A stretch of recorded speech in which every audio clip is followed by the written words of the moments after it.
runtii waa nasiib daro kulankaas oo dadka Soomaaliyeed muddo badan ay sugayeen iyo dadka jecel samaha dadka Soomaaliyeed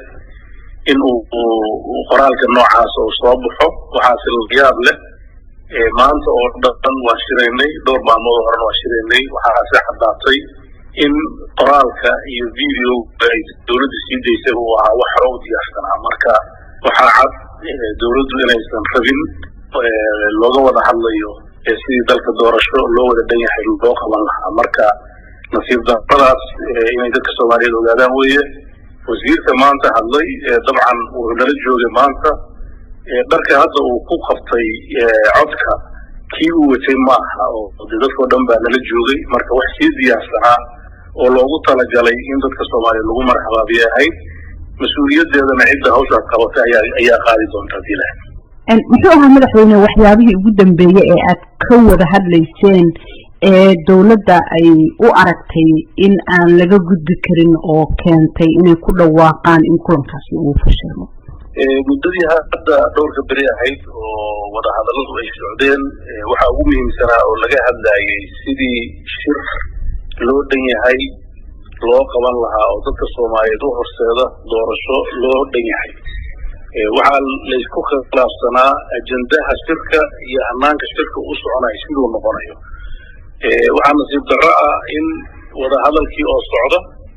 uu ku soo gabagaboobay in madaxweynihii jamhuuriyadda federaalka Soomaaliyeed uu diiday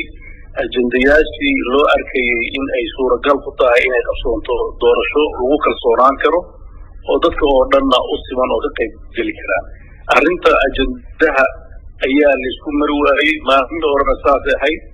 laakiin markaan soo kala tegayno waxaan kusoo kala tagnay bal inaan wakti kala qaadano oo dib loo fakero ama la tashi cidda u baahan weliba isagu uu codsaday inuu la tashi soo samaynayo markaan xaafadihii nimid oo aan filayna inuu la tashi aadayo oo warhadalladu sii socon doonaana waxaan aragnay statementii iyo hadal diyaarsanaa oo horey laga sii daayay marka annagu tuunkaas waa qabnay laakiin in dadka Soomaaliyeed ay maanta sidaas u ogaadaan waxay runtii u baahnayd in la wada ogaado marka mas'uuliyadda wixii maanta meeshaas ka dhacay madaxweynaha cidda lama wadaagto waxaa ka dhawaajisay in aad rabtaan in kulanku noqdo kulan loo dhan yahay ma waxaad ula jeedaa kulanku waxay ahayd inay kasoo qayb galaan midowga musharaxiinta xubno kamid ah sida xogo hoosena aanu ku helayno in la ballaariyo gubasha in aad rabteen ayaa la sheegaya marka ma kaasaa kan la isku mari waayay runtii annaga waxaan soo jeedinay furitaanka shirka ama submitka maalinta la furayo inay kasoo qayb galaan beesha caalamka ururada bulshada madaxda dawladda maaragtay baarlamaanka labadiisa aqal iyo madaxdii hore ee Soomaaliya madaxweynayaashii hore kulankaas uu noqdo kulan khudbado iyo tabashooyinka gaar ahaan gudoomiyaha aqalka sare iyo madaxweynayaashii hore oo tabasho badan qabay iyo musharaxiinta iyagoo matalaya inay soo jeedin sameeyaan beesha caalamkuna ay soo jeedin samaysto laakiin maalinta labaad uu noqdo kulan xiran oo ku kooban dawladda federaalka iyo dawladaha xubnaha ka ah oo keliya kadibna ay ka hadlaan ajandayaasha shirka ee la soo jeediyey waxaa ka mid dabcan shirka wuxuu ku sabaysan yahay sidii doorasho loo qaban lahaa saldhigga doorashadana waxa uu ah heshiiskii siyaasadeed 17 September la gaaray isaga ayaa gundhig u ah waxaa kaloo jiray documenti ay kasoo shaqeeyeen dawladaha xubnaha ka iyo dawladda federaalka ah oo 16 February iyo 15 lagu qabtay Baydhabo oo isagana ah documenti qadiyadihii iyo ama arrimihii taagnaa ka soo jeediyeen xalal waxaa kaloo meesha yaalay 8 February mar haddii xilhayntii madaxweynuhu ay dhamaatay iyadana in laga hadlo marxaladan kala guurka ah doorashadu siday ku dhacayso iyo awoodaha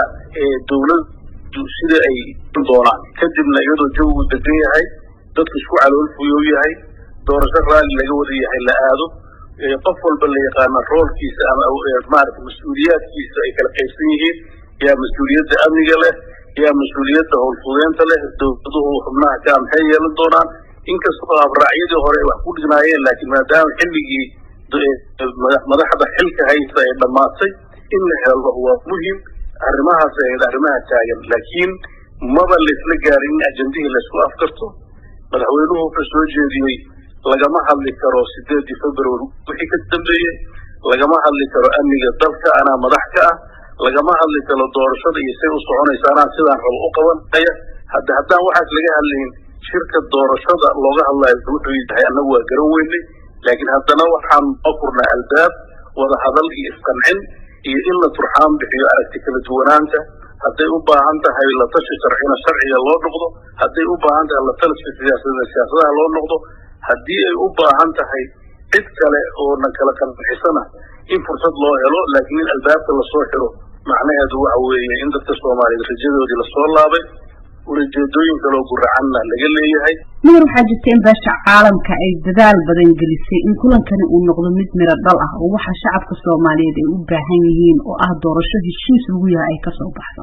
sidee beesha caalamku u aragtaa in kulankii ay intaasi waday uu guuldareystay masay aragteen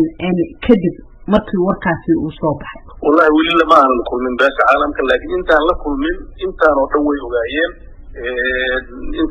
ogaayeen waxyaabaha la isku hayo way ogaayeen farsi habka maarta shirku u furmi lahaa way ka warqabeen waxa looga hadlayo way ogaayeen hadda kulley iyada garwadeenka ahayd oo soo qabanqaabisay inuu shirkaan dhaco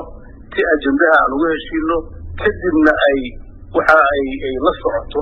dabcan annagu mararka qaarkood waxaan ka codsanay in ay ka noqoto garantoor laakiin waxay codsadeen in iyagu markhaantiyaalka noqdaan witness si kastaba ahaatee annagu waxaan rabnay wax aanan mugdi ku jirin oo miiska dushiisa yaalla madaxweynahana waxaa lagu kari waayey wax lala og yahay in ay noqdaan marka waxa aan lala ogeyn sababta u doonaya waxa weeye markii aan ka soo tagnay annagu iyo joogno oo nool magaaladii la joogno inuu been naga sheego oo ay yidhaahdaan iyagaa wax diiday oo runtii wixii lagu sifayn jiray allah u naxariista dhagabadan oo shabaab ku sifayn jiray inuu nagu sifeeyo dhaho jid iyo jihaadiid weeye hadda macnahaasi kolley waxay u taallaa dadka Soomaaliyeed iyagaana markhaanti ka noqon doona meesha dalka iyo dadku uu u wado dadkuna waa u wada jeedaa shacabka Soomaaliyeedna mas-uuliyadoodu waa ay yaqaanaan iyo madaxdooduba waxaan u rajaynayaa dadka Soomaaliyeed ee caanadaasi dabada la qabtaayo dalkan inuusan meel xun aadin madaxweynuhu madaxweynaadkii hay-adaha dowladda federaalka waa u dhamaaday iyadoo aan wax kale laga gaarin nidaamka doorashada dadka Soomaaliyeed walwal badan ayay qabaan in madaxdoodu ay go'aan gaari waayaan doorasho lagu heshiin waayo dalkuna meel aan wanaagsanin uu ku laabto maxaa rajo ah oo dadka ku dhageysanaya aad haysaa wallahi madaxweynaha xilkiisu dhamaaday kursiga waa ku dhagan yahay oo in lagala hadlo ma rabiyo laakiin annaga halka waxaan u aragnaa wada hadal in lagu dayo in loo caqli celiyo in sharciga la xasuusiyo in dalka inuu sharci ku yimid loo sheego sharcigana uu ilaaliyo intaasaa anigu arkaa oo ay wado kaleeto oo dadka Soomaaliyeed maanta u furan male wado xoog uma furna wado qalalaas uma furna wado nabadgelyo darro uma furna maxaa yeelay dalkeedu waa dal jilicsan wadada u furan waxa weeye in lala hadlo loo caqli celiyo cid kastoo uu wax ka maqlayana ay waqti ku bixiso marka waan rajaynaynaa in ay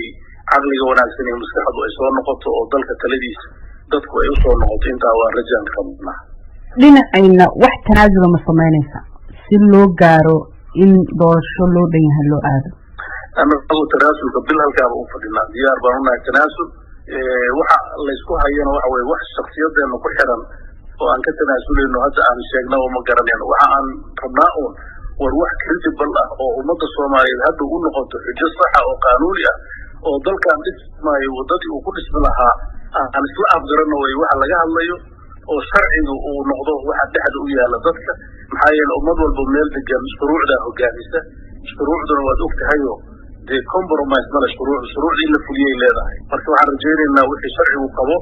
haddii annagu aan sharciga ku khaldannahay in noola sheego la yidhaahdo idinka waa halkaas ay u khaldantihiin haddii madaxweynuhu iyo